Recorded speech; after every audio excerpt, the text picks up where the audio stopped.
Hello guys, welcome back to Learner Bits. तो आज की इस वीडियो में हम जानने वाले हैं टाइप्स ऑफ सिग्नल के बारे में। ये हमारी कंप्यूटर नेटवर्किंग की प्लेलिस्ट चल रही है जिसमें हमने काफी सारे इंपॉर्टेंट टॉपिक को डिस्कस किया है और आज हम समझेंगे टाइप्स ऑफ सिग्नल्स को। तो चलिए स्टार्ट करते हैं। तो हमारे पास जब भी हम किसी डाटा को ट्रांसफर करते हैं तो इस तरीके से हमने समझा था लास्ट वीडियो में कि डाटा कैसे ट्रांसमिट होता है। तो किस इस तरीके से डाटा ट्रांसमिशन होता है। अब ये डाटा ट्रांसमिशन का काम या तो सिग्नल के फॉर्म में होता है। अब सिग्नल भी हमारे पास दो तरीके के होते हैं, एक होते हैं एनालॉग, एक होते हैं डिजिटल। ठीक है, तो ऐसे हम डाटा को ट्रांसफर करते हैं एक जगह से दूसरी जगह पर, एक डिवाइस से दूसरे डिवाइस में। और ऐसे डाटा को ट्रांसफर करने के लिए या तो वो बिट्स की फॉर्म में होगा जिसे हम डिजिटल बोलेंगे, या वो एनालॉग सिग्नल की फॉर्म में होगा। ठीक है, तो इस तरीके से हमारा दिखता है एनालॉग सिग्नल और डिजिटल सिग्नल। ठीक है, अब ये दो टाइप्स के होते हैं जिसमें कि एनालॉग कुछ इस तरीके से रहता है, जिस बिल्कुल आपको ऐसे दिख रहा होगा वेव जैसी फॉर्म है ना। हाँ, बिल्कुल वेव फॉर्म में रहता है। और जो डिजिटल सिग्नल है उसमें केवल दो ही वैल्यूज रहती हैं, या तो सीधे 1 आएगा या सीधे 0, या 1 या 0। इस तरीके से होता है बिट्स की फॉर्म में। तो इसे बोलते हैं डिजिटल, इसे बोलते हैं एनालॉग सिग्नल। मोस्टली जो हमारे डिजिटल डिवाइसेस हैं जिन्हें हम डिजिटल बुलाते हैं उनमें यही टेक्नोलॉजी का यूज होता है, मतलब यही तरीके के सिग्नल का यूज होता है। इसलिए हम उसे डिजिटल डिवाइसेस बुलाते हैं, क्योंकि इसमें जो डाटा ट्रांसफर होता है वो डिजिटल सिग्नल्स की हेल्प से होता है, यानी बिट्स की फॉर्म में डाटा ट्रांसफर होता है। लेकिन एनालॉग सिग्नल भी हमारा थोड़ा ट्रेडिशनल है, लेकिन अभी भी यहाँ पर ये यूज किया जाता है। तो चलिए डिटेल में समझते हैं। एनालॉग सिग्नल एक कॉन्टिन्यूअस होता है जो कि टाइम और एम्पलीट्यूड पर बेस्ड होता है। जैसे आप समझ सकते हैं, ये हमारा टाइम है और ये एम्पलीट्यूड है, और कुछ इस तरीके से हमारे डाटा सिग्नल्स एनालॉग सिग्नल्स जा रहे हैं। ठीक है, it can take any value within the range, यानी ये अपनी रेंज में कितनी भी वैल्यू ले सकता है। और ये टाइम के साथ स्मूथली फॉर्म में ऐसे कुछ इस तरीके से वेव की फॉर्म में ट्रांसफर हो सकता है, स्मूथली फॉर्म में चेंज हो सकता है।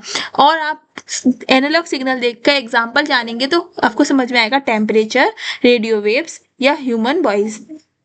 इमेजिन करो एक स्मूथ वेव, एक स्मूथ वेव है कुछ इस तरीके की, वही हमारा एनालॉग सिग्नल है। अब देखो एनालॉग सिग्नल की, देखो अपनी रेंज में ये वैल्यू भी ले रहा है, अपनी रेंज में ये वैल्यू भी ले रहा है, अपनी रेंज में ये वैल्यू भी ले रहा है, अपनी रेंज में ये वैल्यू भी ले रहा है ये। ठीक है, तो अपनी रेंज में कितनी भी कोई सी भी वैल्यू ले सकता है। लेकिन डिजिटल सिग्नल या तो सीधे 1 लेगा या तो सीधे 0 लेगा, या तो 1 ही लेगा या 0 लेगा, और कोई वैल्यू नहीं ले सकता। तो इसके पास केवल दो ही ऑप्शंस हैं, ये केवल दो ही तरह की वैल्यू ले सकता है, या तो 0 या 1। लेकिन एनालॉग सिग्नल हमारी ले सकता है वैल्यू अपनी रेंज में कोई भी। ठीक है, कैरेक्टरिस्टिक क्या है एनालॉग सिग्नल के? ये कंटिन्यूअस सिग्नल होता है। कंटिन्यूअस दिख रहा है ना आपको, ये कुछ इस तरीके से जाता है कंटिन्यूअस, यहाँ पे इसका फ्लो कहीं से भी ब्रेक नहीं हो रहा है। लेकिन डिजिटल सिग्नल में देखो, यहाँ पे फिर यहाँ पे रुक गया, फिर यहाँ ऊपर गया, फिर यहाँ रुक गया, फिर यहाँ हुआ, फिर यहाँ रुक गया, इस तरीके से जाता है। तो इसे हम डिस्क्रीट सिग्नल भी बोलते हैं डिजिटल सिग्नल को, है ना। और कंटिन्यूअस सिग्नल की एक और क्या वो एनालॉग सिग्नल की है, कंटिन्यूअस होते हैं, इनफाइनाइट वैल्यू हो सकती हैं, अपनी रेंज में इनफाइनाइट पॉसिबल वैल्यूज हो सकती हैं।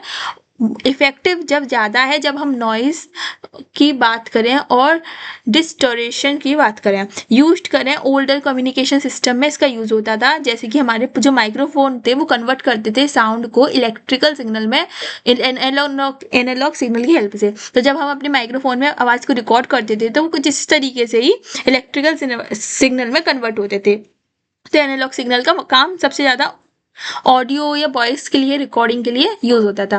नेक्स्ट बात करेंगे डिजिटल सिग्नल की। डिजिटल सिग्नल बहुत ज़्यादा यूज हो रहा है क्योंकि हमारे सारे डिजिटल डिवाइसेस में डिजिटल सिग्नल का ही यूज हो रहा है।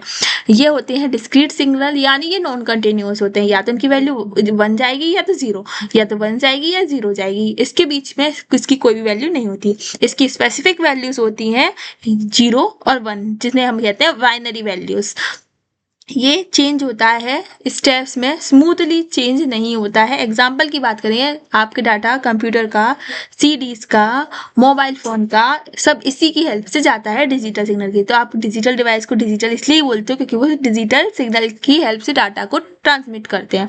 इमेजिन करो एक स्क्वायर और स्टेप लाइक वेव फॉर्म को, यानी कुछ इस तरीके से या तो 1 जाएगी या 0 जाएगी। डिस्क्रीट सिग्नल कहते हैं, लिमिटेड वैल्यूज होती हैं, ओनली 0 1, लेस इफेक्टेड होता है नॉइस के लिए, इसलिए हम नॉइस के लिए एनालॉग का ही यूज करते हैं मेनली, और ईजियर होता है स्टोर करना, प्रोसेस करना और ट्रांसमिट करना डिजिटल सिग्नल को।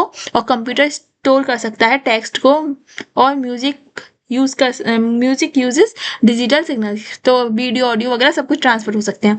ये इसका पूरा डिफरेंस है कि एनालॉग कंटिन्यूअस होते हैं, डिजिटल सिग्नल डिस्क्रीट होते हैं। एनालॉग की अपनी रेंज में इनफाइनाइट वैल्यू हो सकती है, लेकिन डिजिटल सिग्नल की केवल फाइनाइट वैल्यू होती है 0 1। नॉइज, एनालॉग सिग्नल बहुत ज़्यादा सेंसिटिव होते हैं क्योंकि नॉइज से भी इस पर इफेक्ट पड़ जाता है। अगर थोड़ी नॉइज ज़्यादा हो तो एकदम से ऐसे ऊपर भी जा सकते हैं ये, तो इस तरीके से ये सेंसिटिव होते हैं। लेकिन जो 0 1 के यानी डिजिटल सिग्नल है वो सेंसिटिव नहीं होते हैं, इन पे कोई इफेक्ट नहीं होता नॉइज वगैरह या फिर फिजिकल कंडीशन से। एक्यूरेसी की बात करेंगे तो एनालॉग थोड़े कम एक्यूरेस होते हैं, लेकिन डिजिटल बहुत ज़्यादा एक्यूरेसी होते हैं। रेडियो माइक्रोफोन में यूज़ होते हैं, कंप्यूटर मोबाइल फ़ोन में ये डिजिटल सिग्नल यूज़ होते हैं। तो ये पूरा कॉन्सेप्ट था, ठीक है। तो इसकी वैल्यू कुछ भी हो सकती है अपनी रेंज में, लेकिन ये क्या तो 1 लेगा या 0 लेगा। तो आई होप आपको ये समझ में आया होगा। अच्छा लगा है हमारे वीडियो को सब्सक्राइब करें, लाइक करें। Thank you for watching Learner Bits, keep watching, stay tune, bye.